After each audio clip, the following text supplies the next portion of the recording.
Hello and welcome to this special edition of the broadcast that we are bringing to you in collaboration with Voice of America. My name is Mohammed Saleh. Now, several challenges this week have jumped into the Republican race to challenge the former President Donald Trump from capturing the party's presidential nomination for a third consecutive time. And most notable amongst the new entrants is Donald Trump's former Vice President Mike Pence. And Voice of America's chief national correspondent Steve Herman at the White House explains as to how Mike Pence in fact wasted no time in doing what he had previously hesitated to do, and that is to forcefully criticize his former boss's conduct during his time at the office. Isn't it? On his 64th birthday, former U.S. Vice President Mike Pence, for the first time, took direct aim at his own party's frontrunner, former President Donald Trump, in whose shadow he stood for 4 years. I believe that anyone who puts themselves over the Constitution should never be President of the United States. And anyone who asks someone else to put them over the Constitution should never be President of the United States again. When pro-Trump protesters stormed the U.S. Capitol on January 6, 2021, there were chants of "Hang Mike Pence" because of the then Vice President's refusal to follow the President's demand that he derail the process, formally declaring Joe Biden the 2020 election victor. Joseph R. Biden, Jr. of the state of Delaware has received 306 votes. Donald J. Trump of the state of Florida has received 232 votes. Pence holds traditional Republican views on the economy and foreign policy issues. He's a white evangelical Christian, a core constituency of the party. And Pence is out to portray himself as the most conservative of all the party's candidates on social issues, such as abortion. After leading the most pro-life administration in American history, Donald Trump and others in this race are retreating from the cause of the unborn. As George Mason University political science professor Jeremy Mayer points out, with his qualifications, why is Pence polling in the low single digits among Republicans, and far behind Trump's closest challenger, Florida Governor Ron DeSantis? The vice presidency has diminished him even more than it diminishes most vice presidents. President Donald Trump demanded extreme loyalty to the point of obsequiousness. Only 2 out-of-office vice presidents have ever made it back by election to the White House. Republican Richard Nixon did it with his victory in 1968. The second time was 3 years ago, when Democrat Joe Biden defeated incumbent Donald Trump, also sending Pence packing. Trump has transformed the party. You see the people that want to replace Trump, like Ron DeSantis. He's heading into populism and wading into culture wars.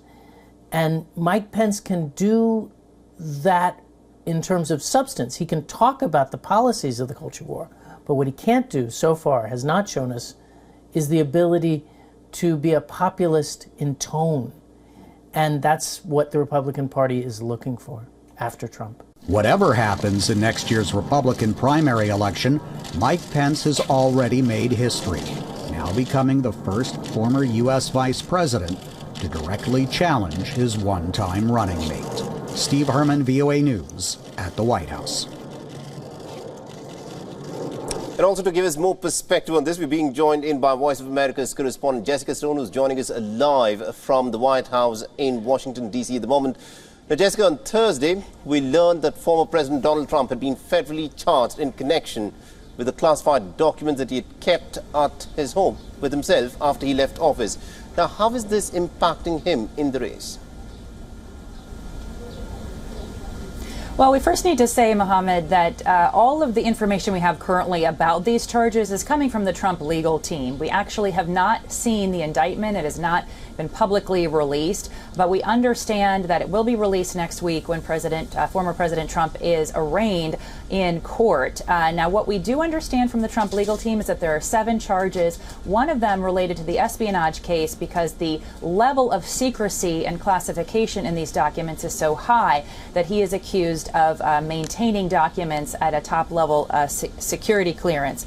He's also expected to be charged with conspiracy to obstruct, destruction or falsification of records, and making false statements. Now, as to the election implications of this, well, he's already framing this as the largest example of election fraud in U.S. history. Remember, he and his legal team are getting a chance to shape this because they have announced the indictment ahead of the Department of Justice. And he's already raising money. In fact, a fundraising email went right out within an hour of the indictment being notated on his Truth Social account. This all relates again to those 300 or more classified documents uncovered and recovered during an FBI raid last August at his Mar-a-Lago estate in Florida. We again expect to see him back in court next week in Florida to answer to these charges. Mohammed? Absolutely indeed. And also the Supreme Court ruled on a voting rights case regarding the representation of African American voters. The American election system is, of course, under some strain. So how's it bearing up? Yeah, and we're going to see it under even greater strain. All points, everything it points to next cycle because of the charges against one of the candidates that we just talked about.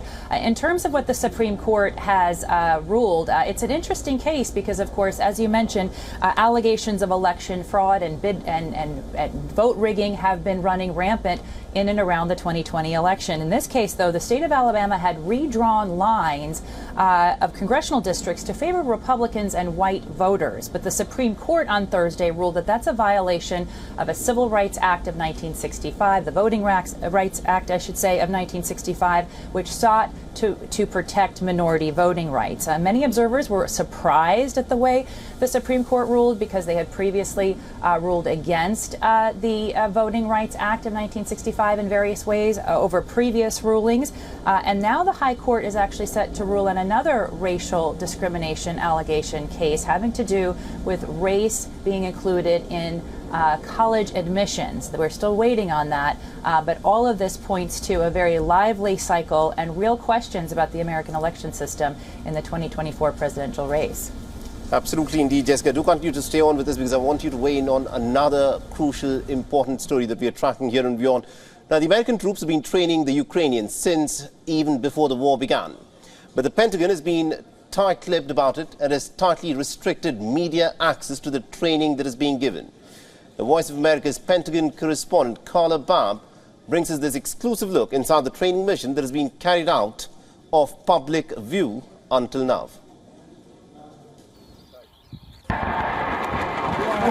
This is the first footage ever released of U.S. military forces training Ukrainians following Russia's brutal invasion. U.S. forces have trained more than 10,000 Ukrainian troops since April 2022.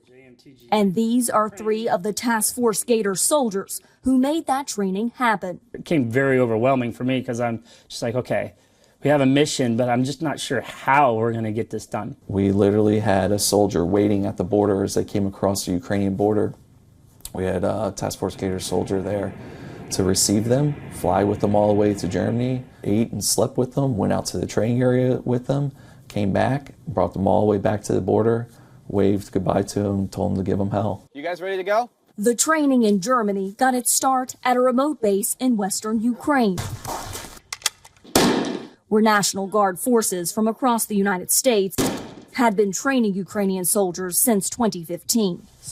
But on February 12th of last year, as Russian forces built up on the border, the U.S. troops received a dreaded order: evacuate from Ukraine. We didn't want to leave them, quite frankly. It was tough. We just, we'd been preaching that our whole mission revolved around supporting them. It was one of the most difficult days. It was sad and disappointing. In less than 40 hours, Task Force Gator was gone. Russia invaded Ukraine 10 days later. Didn't feel great. We're not doing anything, but we could be helping. But less than 2 months after the invasion, as the U.S. sent more lethal weapons to Ukraine, Glass and his team received a new order. We need to figure out how to train Ukrainians on them, and it needs to happen this week. And we need Ukrainians shooting 777s in the next 10 days. M777 howitzers, like the ones in this video obtained by VOA of training in Germany last spring.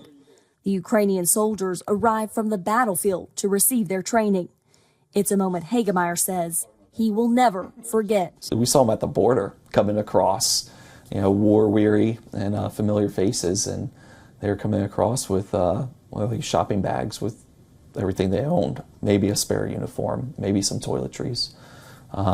But to be able to give those guys hugs, it was an emotional moment.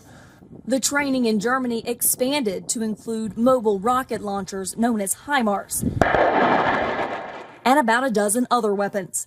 Maintenance classes started too, so Ukrainians could keep the weapons working. We had a purpose again, and it was great. It really was. And the deployment that just weeks earlier had been one of the lowest points of these soldiers' careers now was one of the highlights. What I do today, I see the changes on the battlefield tomorrow. And in recognizing that the implications of this for Europe and maybe the rest of the world, could last, 5, 10, 20, 40 years from now. Your heart gets pretty big, because you know that you're giving them exactly what they need. I'm very fortunate to be a part of history, in my opinion. We made a difference. One that has remained long after their deployment ended, and the next group of American soldiers took up the training mission. Carla Bob, VOA News, Tampa, Florida. All right, now Voice of America's Jessica Stone is still with us. Now, Jessica, the Ukrainian counteroffensive is, of course, currently underway. So what are the prospects of additional support coming in for Ukraine from Washington and its allies?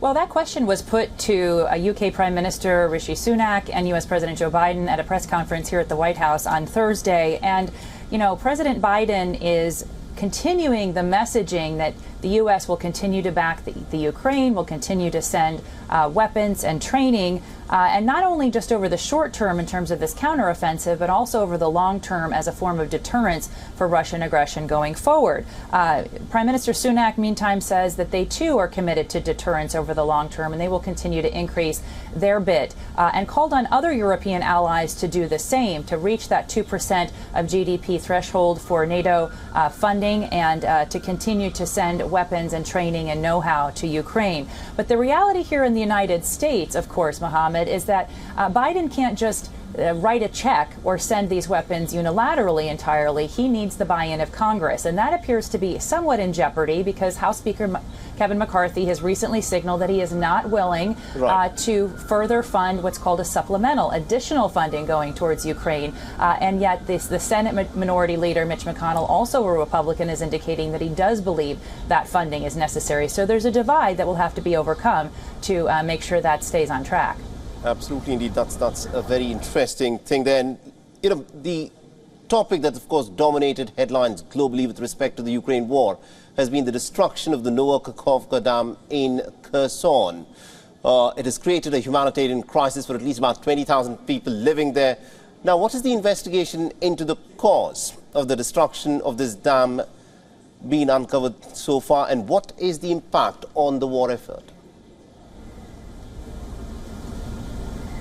Yeah, it's an interesting question. We don't have all the answers yet. The investigation is ongoing from what we understand, and the State Department has not been parting with any information as to what the investigation has revealed so far, although there are claims on both sides. On Russia's side that it was Ukraine that bombed or somehow weakened the dam. On Ukraine's side that they're accusing Russia of weakening the dam by military efforts. The U.S. State Department, though, saying it's just too early to tell. And meantime, we have Ankara, Turkey, of course, calling for an international investigation through the United Nations as to what happened, because we have an international humanitarian crisis going on.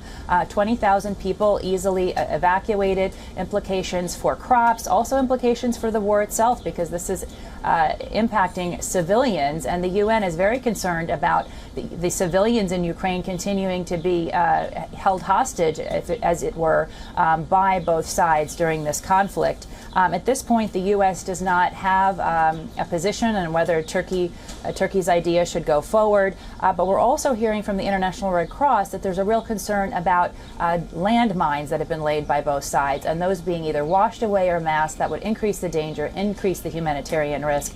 We'll keep you posted on how that investigation goes forward, but certainly the whole world is needed in terms of meeting the need of the humanitarian crisis there. Mohammed. Absolutely, indeed. Thank you very much indeed, Jessica Stone, for joining us from Washington, D.C. and getting us all those updates there.